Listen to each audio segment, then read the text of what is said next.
제가 처음 가는 곳마다 하는 질문이 있습니다. 제가 철원 성원교회 몇 번째인지 아세요? 처음입니다. 그래서 여러분들에게도 동일하게 질문을 드리려고 하는데, 이 질문이 인생에서 가장 중요하기 때문입니다. 좀 어렵습니다. 교회의 수준이 여기에서 드러나거든요. 그래도 제가 할까 말까 망설였는데 성은교회니까 제가 한번 해보도록 하겠습니다. 맞으시면 아멘으로 화답하시면 됩니다. 여러분 구원 받았습니까? 수준 있네요. 네, 역시 성원교회 수준 있네요. 근데 구원받은 자는요, 증거가 있어요. 구원받은 사람에게는 예수님이 내 안에 계십니다. 여러분 안에 예수님이 계신가요? 그럼 뭐 구원받았고 여러분 예수님 안에 계신데 뭐 설교할 게 있나요? 다 됐죠, 이거면. 근데 예수님 안에 있으면 정말 행복합니다. 예수님이 내 주인이 되어 주시면, 나는 십자가에 못 박혀 죽었기 때문에 이제는 내가 사는 것이 아니고 누가 사시죠? 내 안에 계신 예수 그리스도가 살게 됩니다. 그래서 우리는 예수님과 같이 살게 되는 거거든요. 우리가 예수님과 같이 살게 된다고 생각해 보세요. 얼마나 행복하겠습니까?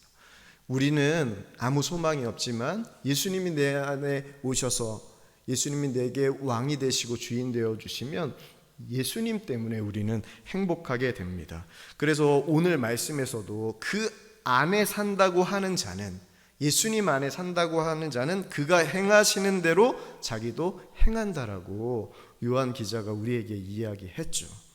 여러분들이 예수님 안에 거하는 것이 분명하면 믿음의 눈이 열립니다. 내 안에 계신 예수님이 보이고요, 예수님이 우리의 삶에 보이기 시작하면 우리의 삶은 그때부터 변화가 일어납니다.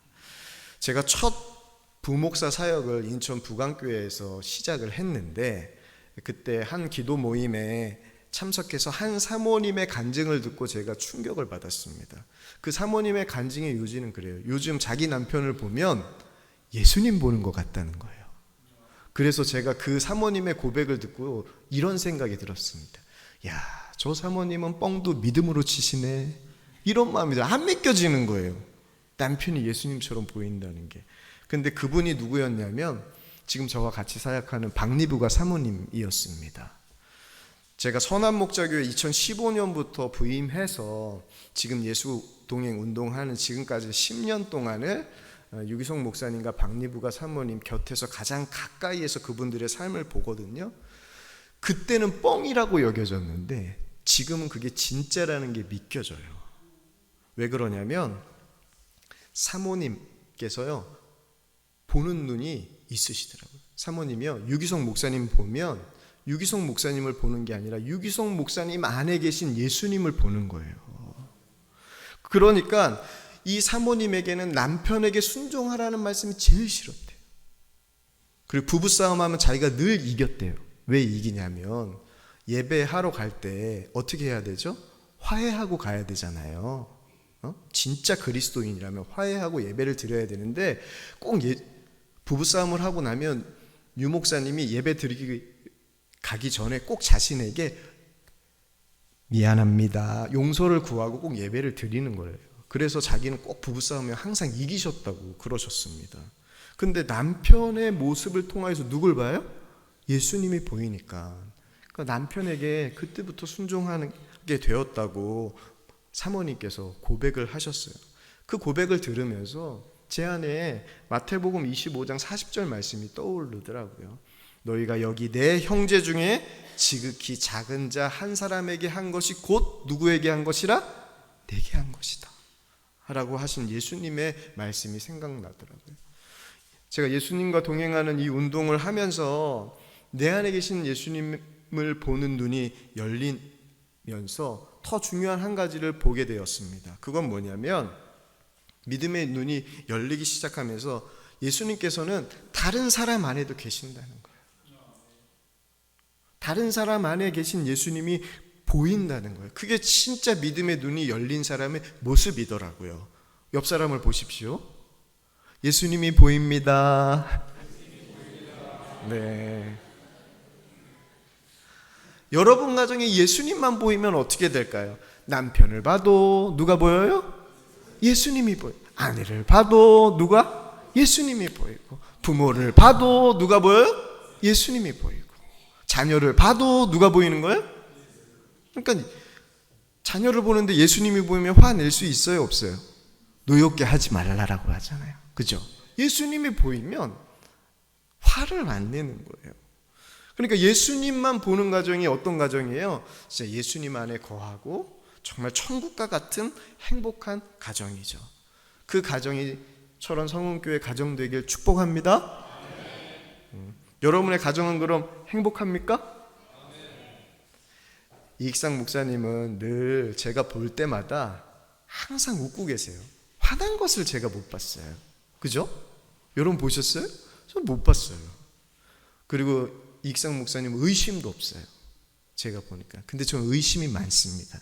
여러분의 가정이 행복한지 저는 확인을 해야 되겠어요. 제가 한 가지 질문을 첫 번째 드렸는데 지금은 10가지 질문을 준비했습니다. 맞다고 생각하시면 아멘을 크게 하시고, 근데 이게 맞는지 아닌지 애매하다, 헷갈린다, 그럼 뭐 하면 돼요? 가만히 있으면 됩니다. 가만히 있으면 돼요. 준비되셨죠? 네. 첫 번째 문제 들어갑니다. 집에 들어가는 것이 너무 좋다. 이야, 집에 들어가는 것이 좋으시구나. 집에 들어가면 가족들이 반겨준다. 집에 들어가면 평안하다. 네. 가족들이 모이면 이야기꽃이 핀다. 이야, 좋네요. 가족들을 생각하면 막 힘이 난다. 네. 남편들에게 묻겠습니다. 남편들만 대답하세요. 아내를 보면 기분이 너무 좋다. 그래서 아내를 생각하면 일할 맛이 난다. 네. 진짠지 우리 아내들에게 확인해 보겠습니다. 아내들만 대답하세요. 남편을 보면 기분이 너무 좋다. 그래서 밥을 빨리 차려주고 싶다. 네. 이제는 자녀도 넘어갈 수 없습니다. 피할 수 없습니다. 자녀된 분들, 부모이지만 자녀된 분들도 대답하세요. 부모님과 대화하면 기분이 너무 좋다. 네, 이부와 다르네요. 그리고 마지막 한 번 더 묻겠습니다. 자녀들에게 묻겠습니다. 부모님을 보면 나도 결혼을 너무 하고 싶다.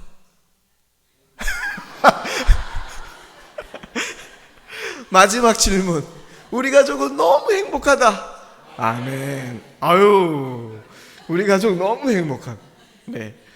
예수님 믿는 내가 행복하면요, 그 행복이요 우리 가정으로 흘러갑니다.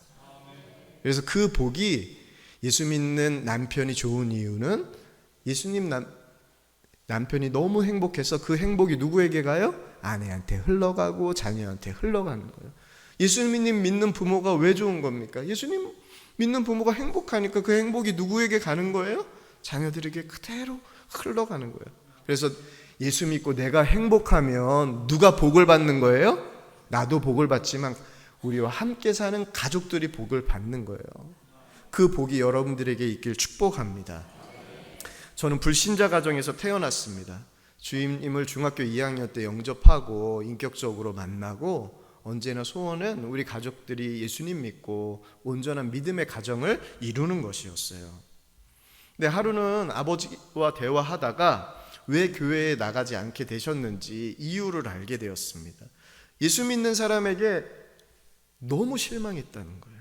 그래서 자기는 교회 안 나간다는 겁니다. 저는 아버지가 예수 믿지 않는 것이 그분 때문이라고 생각했습니다. 그런데 곰곰이 한 가지를 생각해 봤습니다. 아버지가 예수 믿는 나 때문에 행복한가?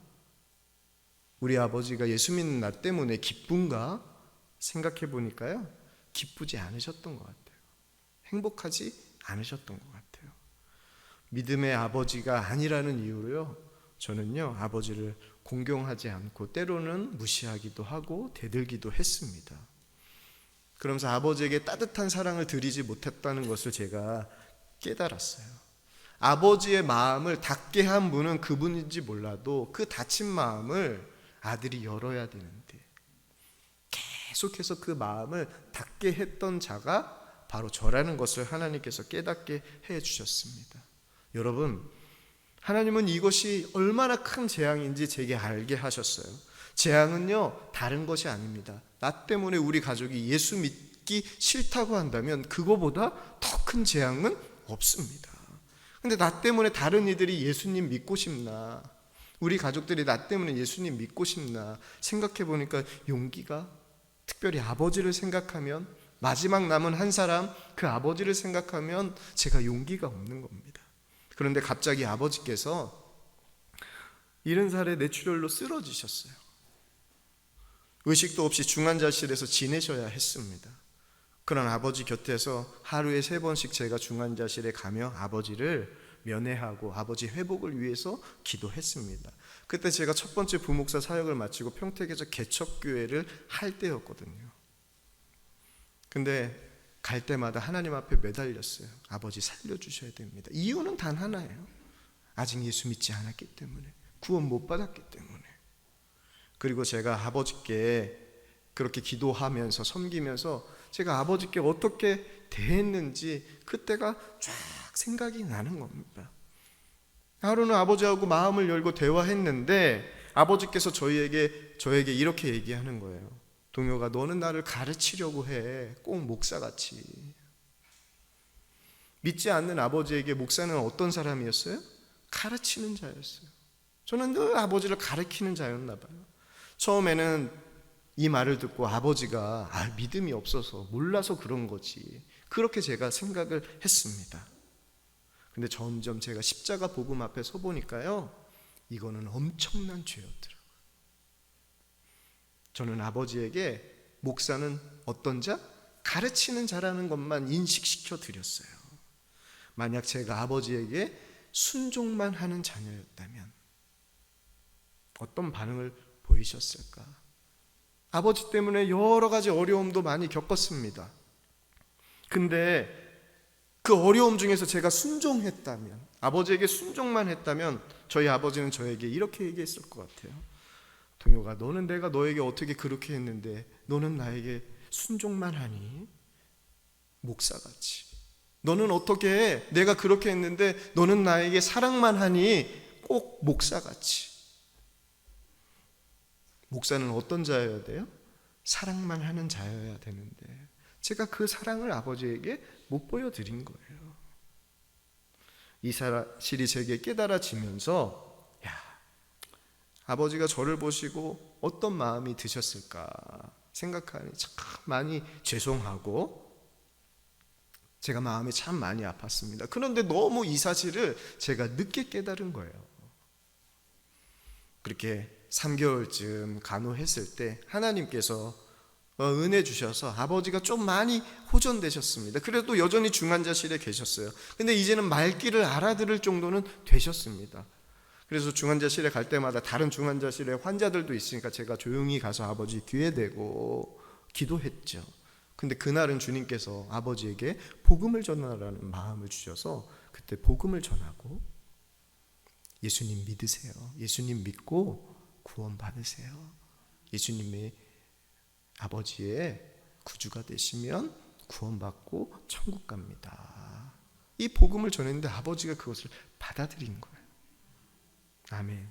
그때 제가 너무 행복했습니다. 근데 마음이 이상했어요.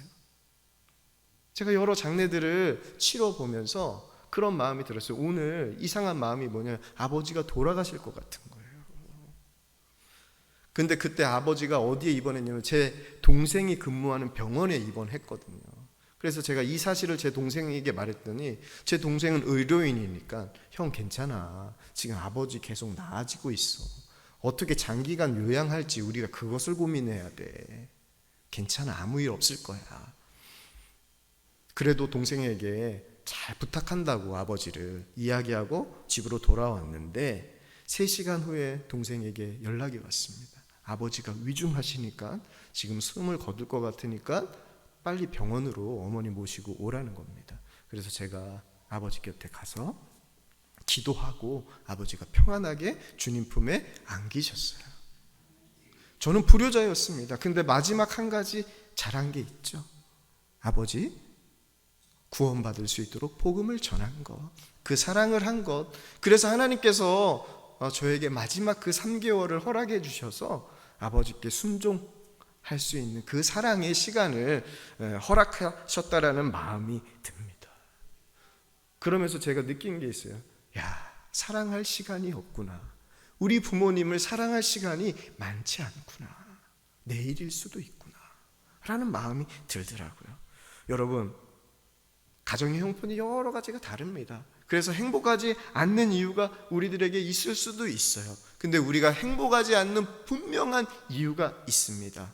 하나님의 사랑을 잃어버렸기 때문이에요. 하나님의 사랑을 누리는 사람에게는 행복이 일어나지만 하나님의 사랑을 잃어버린 사람은 그 행복을 잃어버립니다. 근데 그 사랑이 어디에 있는 줄 아세요? 말씀에 있습니다. 말씀에.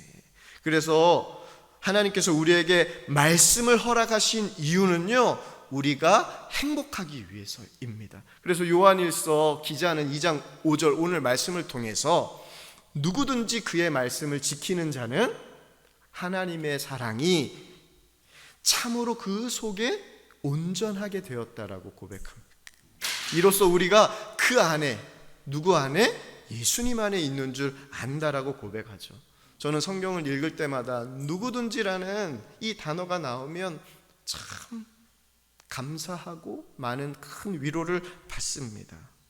특별한 능력을 가졌거나 특별한 지위를 가졌거나 특별한 지혜를 가진 사람만 말씀을 지킬 수 있다면, 그런 사람만 구원받을 수 있다면 어떻게 되었을까요? 근데 주님은 그렇지 않고 어떤 사람이 구원받아요? 말씀을 지킬 수 있어요? 누구든지. 주님을 믿는 사람은 누구든지 말씀을 지킬 수 있다는 거예요. 만약 얼굴이 예쁜 사람만, 얼굴이 멋있는 사람만 구원받을 수 있다면, 말씀을 지킬 수 있다면 누가 제일 좋을까요? 옆 사람을 보지 마십시오. 네, 누가 제일 좋을까요? 장동건 좋지 않겠습니까? 현빈, 송중기 이런 사람, 차은우 이런 사람, 남자는 좋겠죠. 여자들에게는 뭐 수지, 송혜교 이런 사람들이 좋겠죠. 아닙니다. 성형외과 의사가 제일 좋아할 거예요. 왜냐하면 당신의 남편을 송중기로 만들어 드립니다. 당신의 아내의 얼굴을 수지로 만들어 드립니다. 만약에 예쁜 사람하고 멋있는 사람만 구원받을 수 있다면, 말씀을 지킬 수 있다면 우리는 다 어디 가야 되는 거예요? 지금? 성형외과 가야죠. 그러니까 성형외과는 돈을 많이 벌 거예요. 근데 하나님은 그렇게 하지 않으셨어요. 그죠? 우리 얼굴 아무 상관없습니다. 어떤 돈, 어떤 지위, 능력 필요하지 않습니다. 행복한 가정은요, 오직 예수님이 나의 구주이심을 믿는 가정은, 그것을 진짜 믿는 가정은 어떤 가정도 행복할 수 있다는 거예요. 이게 놀라운 하나님의 사랑이자 은혜입니다. 그래서 주 안에 있는 가정은 말씀을 지키는 가정이에요. 진리이신 예수 그리스도를 품고 사는 자는 말씀을 지키는 가정입니다. 왜요? 말씀에는 하나님의 사랑이 듬뿍 담겨져 있다라고 오늘도 말하고 있죠. 예레미야 29장 11절 말씀에 여호와의 말씀이니라 너희를 향한 나의 생각은 재앙이 아니니라 평안이다 라고 말씀하셨습니다. 너희에게 미래와 희망을 주는 것이다 라고 성경은 말하고 있죠. 이게 하나님의 마음이에요. 이 사실이 믿어지면, 그리고 이 말씀이 우리에게 지켜지면 우리는 뭐 한 거예요? 우리는 행복할 수 있습니다. 왜냐하면 우리가 말씀을 순종할 때 하나님의 사랑이 무엇이요? 하나님의 사랑이 우리 안에 온전하게 된다라고 해요. 여러분, 에베소서 1장 보면 이런 말씀이 있습니다. 너희 자녀들아 부모에게 순종하라. 이것이 옳으니라. 여러분, 이게 옳죠? 이것을 순종하면 어떤 일이 벌어진다는 거예요? 하나님의 사랑이 우리의 삶 가운데 온전히 이루어진다는 거예요. 이게 약속이 있는 첫 계명이라고 말씀해 주셨고, 이 약속의 계명을 지키는 자에게 하나님은 어떤 복도요? 장수하는 복도 허락해 주신다고 성경은 약속하고 있습니다. 저희 어머니가 2010년도부터 폐암 투병을 하셨습니다. 근데 수술도 할 수 없는 상황이셔가지고 항암제가 맞으면 오래 사시고 그렇지 않으면 바로 하나님 나라에 가셔야 되는 거예요. 그때 아버지가 돌아가신 겁니다.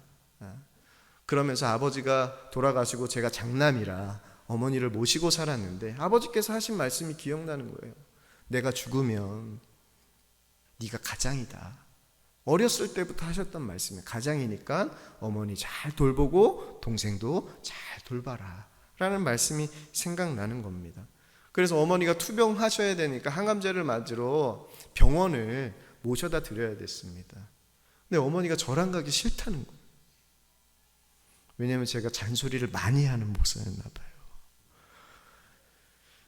병원에 가서 차를 타고 어머니 표정이 안 좋으면 제가 뭐라고 했는지 아세요? 항상 기뻐하라. 권사님, 지금 기뻐해야죠. 그리고 아프다고 불평을 해요. 가다가 아들에게 하소연을 하면 그때 제가 얘기합니다. 권사님, 범사에 감사해야죠. 이렇게 잔소리를 계속 했나 봐요. 그러니까 나 이제 애미랑 가고 싶다. 애미가 누구예요? 제 아내하고 가고 싶다는 거예요. 그래서 하루는 2019년도에 예수님과 동행하면서 그 사실이 계속 깨달아지는 거예요. 부모에게 순종해야 되는데 순종하지 못한 게 마음에 걸려서 2019년도에 이런 여행의 이름을 붙이고 여행을 간 적이 있습니다. 순종 여행이라고 어머니와 단둘이 가는 거예요. 근데 2박 3일은 너무 길 것 같아가지고 1박 2일만 여정을 잡았는데 주님께서 먼저 본가에 가서 어머니랑 하룻밤을 먼저 자고 여행하라는 마음을 주셔서 제가 깜짝 선물로 먼저 본가에 내려가서 어머니랑 하룻밤 같이 자고 그 다음날 출발하려고 하는데 어머니가 저에게 한마디 하시더라고요. 진짜 애미는 안 오는 거냐? 저랑 가는 게 두려웠던 거예요. 또 우리 아들이 잔소리를 하면 어떨까 봐. 그래서 제가 다짐을 했습니다. 뭐만 하기로? 순종만 하기로. 어머니가 어떤 말씀을 하든 순종만 하리라. 그리고 어려운 순간이 찾아오면 이렇게 하기로 했습니다. 나는 죽었습니다. 예수님이 하십시오. 이 고백을 하기로 하고 어머니와 순종 여행을 평택에서부터 평창을 거쳐서 강릉 일대를 가는 것으로 여행을 잡고 갔습니다. 그렇게 잘 갔어요. 하늘 공원도 보고 즐겁게 여행을 하며 갔는데 위기가 왔습니다. 가장 큰 위기가 언제였냐면 1박 2일 짧으니까 하이라이트가 언제입니까? 저녁 식사 시간이잖아요. 어머니 좋은 거 먹이고 싶어가지고 좋은 데 예약을 했는데 호텔에 도착하자마자 피곤하다고 이제 더 이상 못 가겠다는 거예요. 저녁을 뭐하러 가야 되는데 이게 짠 하고 먹어야 되는데 이게 피곤하다고 몸이 안 좋다고 아들만 먹고 오라는 거예요. 제가 어떻게 먹고 옵니까? 그래도 저는 저녁을 먹었어요. 어머니께 순종해야 되잖아요.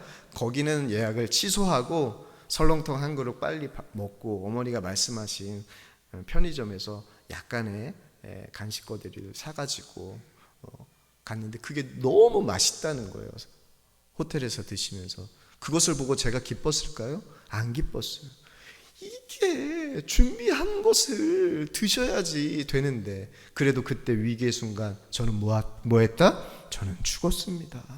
고백하고 어머니께 순종을 하고 그 다음 날을 맞이고 강원도의 아름다운 바닷가를 보며 여행을 잘 마쳤어요.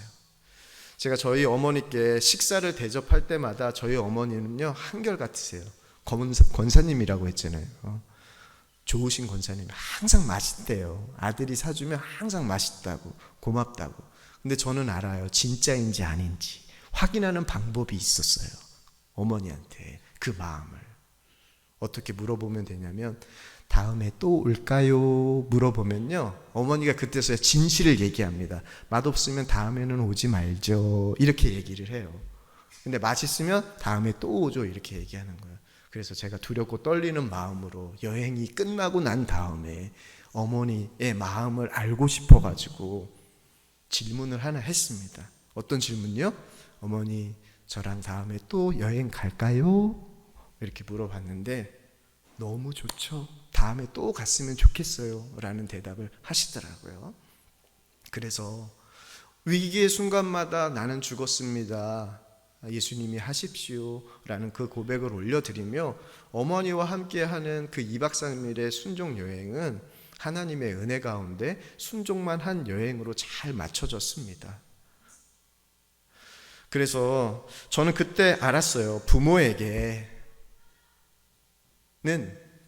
자녀의 순종이 가장 큰 기쁨이다라는 것을 알았어요. 그리고 또 한 가지를 알았습니다. 부모가 가장 마음 아플 때가 언제냐? 바로 자녀가 순종하지 않을 때라는 것도 알았습니다. 부모에게 자녀는 생명이잖아요. 모든 것을 다 주어도 아깝지 않은 자녀, 내가 가장 사랑하고 가장 믿는 자녀. 근데 그 자녀가 대들어요. 순종을 안 해요. 그러면 가장 믿는 사람에게 배신당하는 그 고통이 부모에게 찾아온다는 것을 제가 그때서야 알았어요. 사랑하는 성도 여러분, 자녀된 여러분, 부모에게 순종하십시오. 그럼 부모는 그 어느 때보다 행복해합니다. 그게 하나님께서 만들어 놓으신 창조 질서예요. 근데 가정의 형편이 어때요? 정말 부모님을 사랑하기가 쉽지 않을 때가 있어요. 화가 날 때가 있습니다. 그 마음에 분노가 일어날 때가 있어요. 그때 어떻게 해야 돼요? 믿음의 주여, 온전하게 하신 이 예수님을 바라보는 거예요. 2016년도 제가 선한목자교회 사역하면서 여름 단기 선교로 일본에 갈 일이 있었습니다.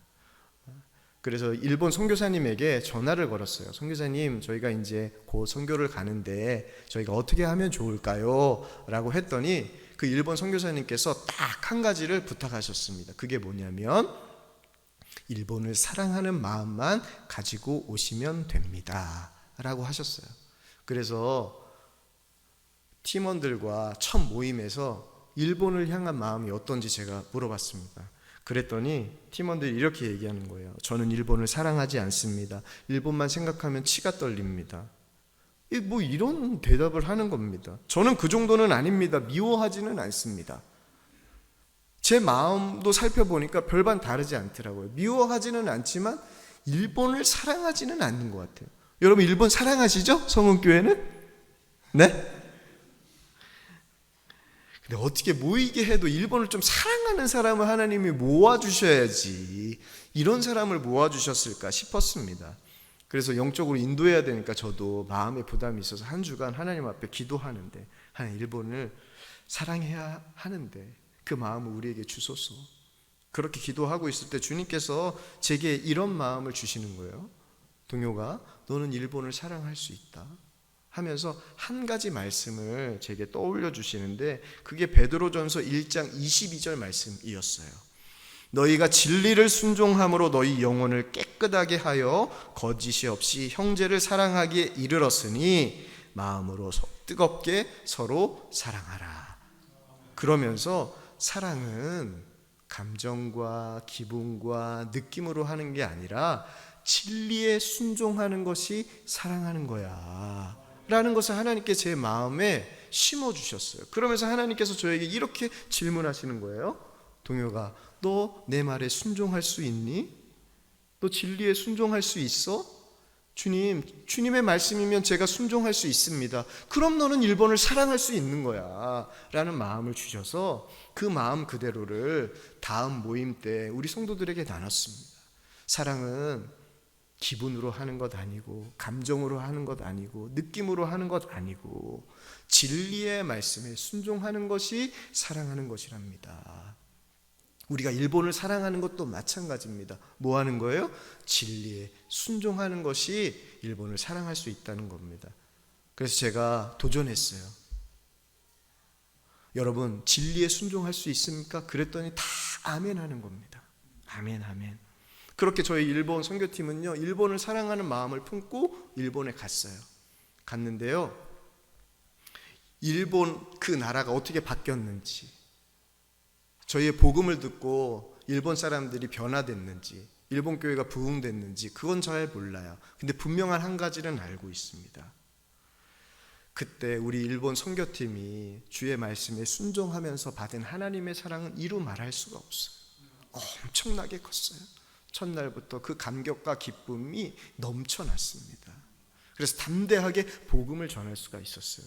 그리고 그 열매인지 그때 함께 집사님으로 참여했던 한 집사님이요, 일본의 마음을 품고 기도하면서 결국 신학교를 가시고 일본 선교사가 되기 위해서 올해 4월에 안수 받으시고 6월 달에 일본 선교사를 가게 되었습니다.